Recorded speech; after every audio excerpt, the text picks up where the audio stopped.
मां भारती के लाखों बेटे बेटियों, उनका त्याग, उनका बलिदान और मां भारती को आजाद कराने के संकल्प के प्रति उनका समर्पण आज ऐसे सभी हमारे स्वातंत्र सेनानियों का, आजादी के वीरों का, नर बांकुरों का,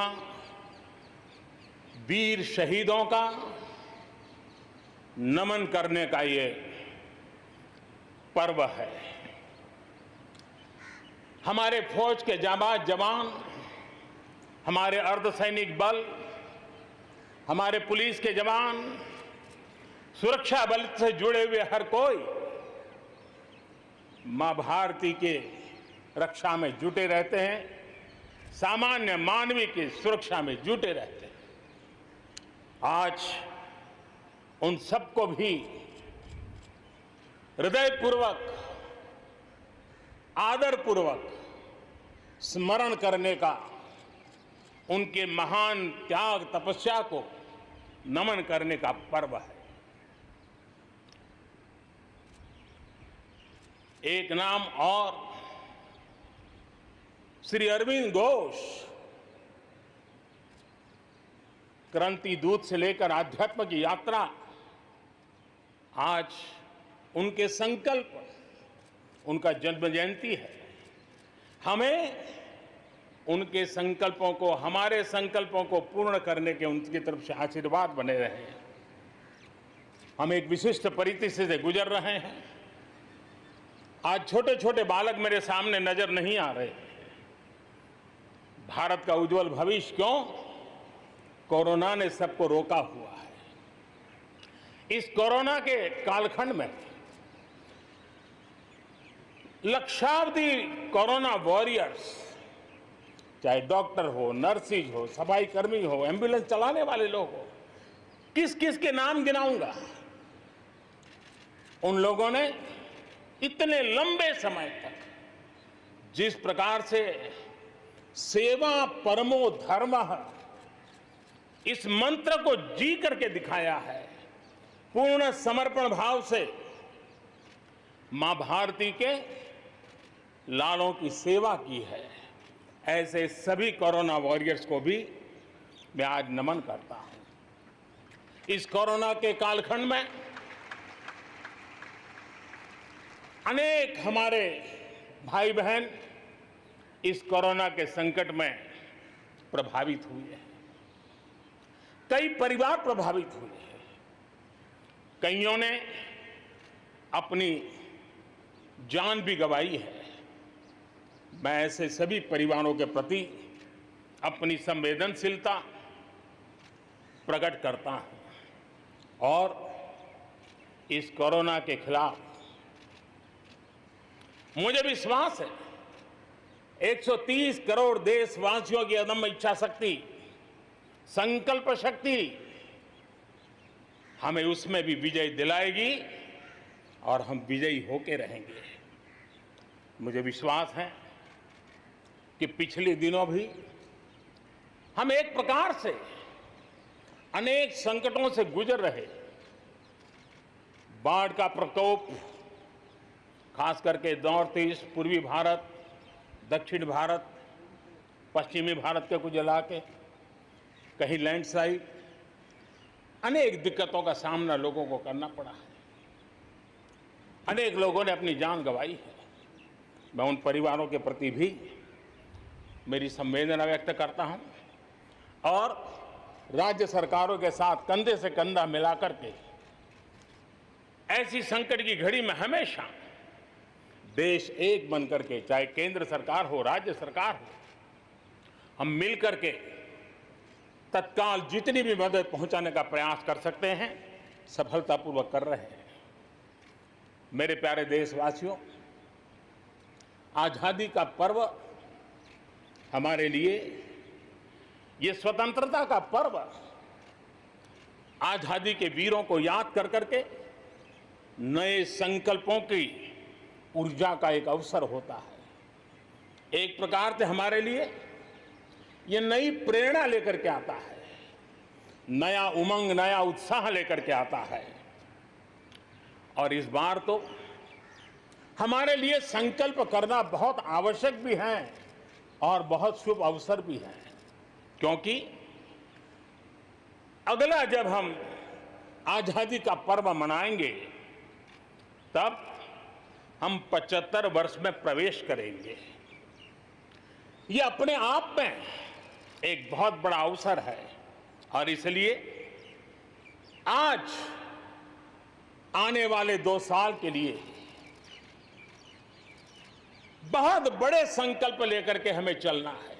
130 करोड़ देशवासियों को चलना है। आजादी के 75 वर्ष में जब प्रवेश करेंगे और आजादी के 75 वर्ष जब पूर्ण होंगे, हम हमारे संकल्पों की पूर्ति का एक महापर्व के रूप में उसको भी मनाएंगे। मेरे प्यारे देशवासियों, हमारे पूर्वजों ने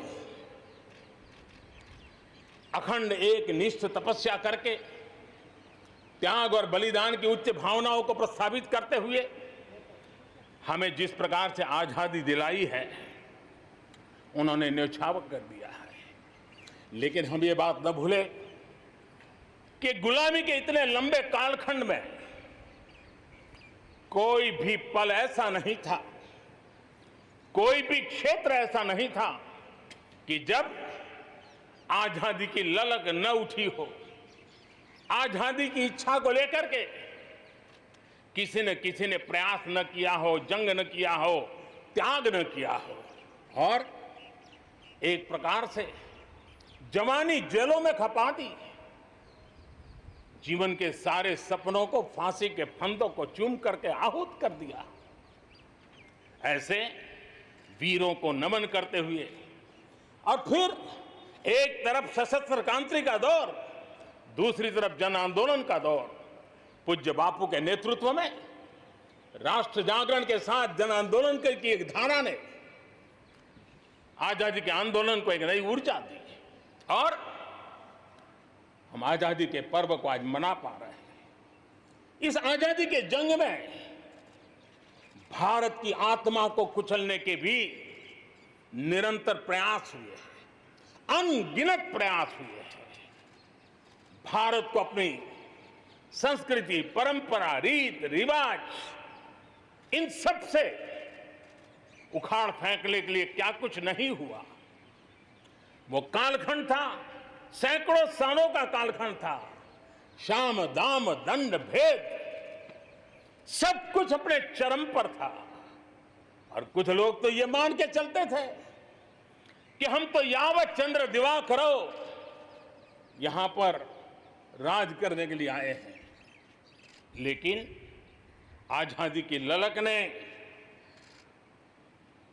उनके सारे मंसूबों को जमीन दोस्त कर दिया।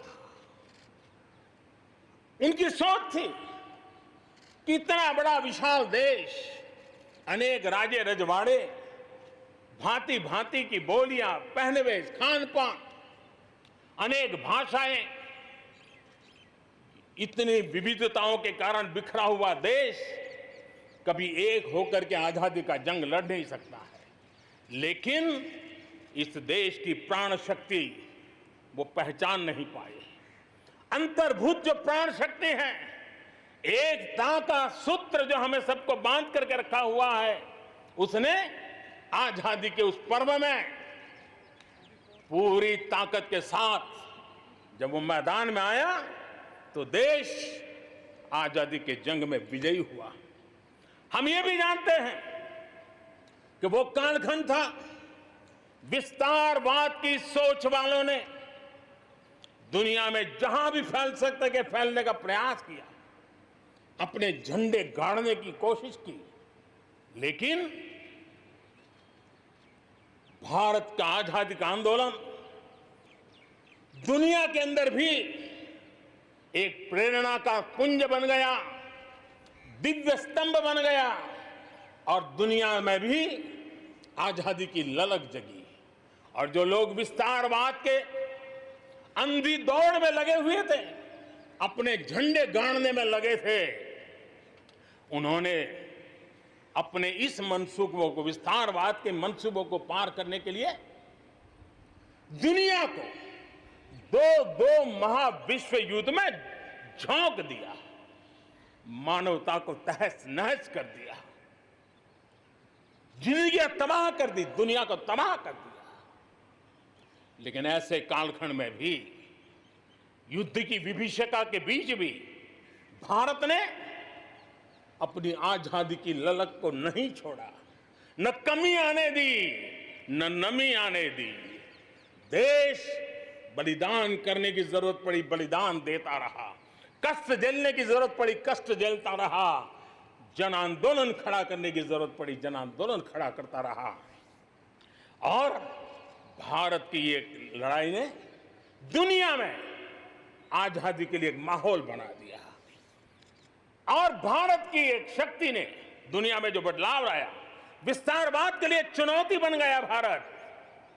इतिहास इस बात को कभी नकार नहीं सकता है। इतिहास इस बात को नहीं। मेरे प्यारे देशवासियों, आजादी की लड़ाई में पूरे विश्व में भारत ने अपनी एकजुटता की ताकत, अपनी सामूहिकता की ताकत, अपने उज्जवल भविष्य के प्रति अपना संकल्प, समर्पण और प्रेरणा, उस ऊर्जा को लेकर के देश आगे बढ़ता चला गया। मेरे प्यारे देशवासियों, कोरोना वैश्विक महामारी के बीच 130 करोड़ भारतीयों ने संकल्प लिया, संकल्प आत्मनिर्भर बनने का। और आत्मनिर्भर भारत आज हर हिंदुस्तान के मन मस्तिष्क को में छाया हुआ है। आत्मनिर्भर भारत, ये सपना संकल्प में परिवर्तित देख रहे हैं। आत्मनिर्भर भारत ये एक प्रकार से शब्द नहीं, ये आज 130 करोड़ देशवासियों के लिए मंत्र बन गया है। हम जानते हैं, जब मैं आत्मनिर्भर की बात करता हूं, हम में से जो भी 25-30 साल की उम्र से ऊपर होंगे, उन सब ने अपने परिवार में अपने माता पिता या अपने बुजुर्गों से सुना होगा कि भाई, बेटे बेटी, अब 20 साल 21 साल के हो गए हो, अब अपने पैरों पे खड़े हो जाओ। 20-21 साल में भी परिवार संतानों से अपने पैरों पर खड़े होने की अपेक्षा करता है। हम तो आजादी के 75 वर्ष के एक कदम दूर है, तब हमारे लिए भी भारत जैसे देश को अपने पैरों पर खड़ा होना अनिवार्य है। आत्मनिर्भर बनना अनिवार्य है। जो परिवार के लिए आवश्यक है, वो देश के लिए भी आवश्यक है। और इसलिए, और मुझे विश्वास है, भारत इस सपने को चरितार्थ करके रहेगा। और उसका कारण मेरे देश के नागरिकों के सामर्थ्य पर मुझे यकीन है। मुझे मेरे देश की प्रतिभा पर गर्व है। मुझे देश के युवाओं में, देश की मातृशक्ति में, हमारी महिलाओं में अप्रतिम सामर्थ्य जो है, उस पर मेरा भरोसा है। मेरा हिंदुस्तान की सोच, हिंदुस्तान का अप्रोच, इस पर विश्वास है। और इतिहास गवाह है कि भारत एक बार ठान लेता है तो भारत करके रहता है। और इसी के कारण जब हम आत्मनिर्भर की बात करते हैं तो दुनिया को भी उत्सुकता भी है, भारत से अपेक्षा भी है। और इसलिए हमें उस अपेक्षा को पूर्ण करने के लिए अपने आप को योग्य बनाना बहुत आवश्यक है।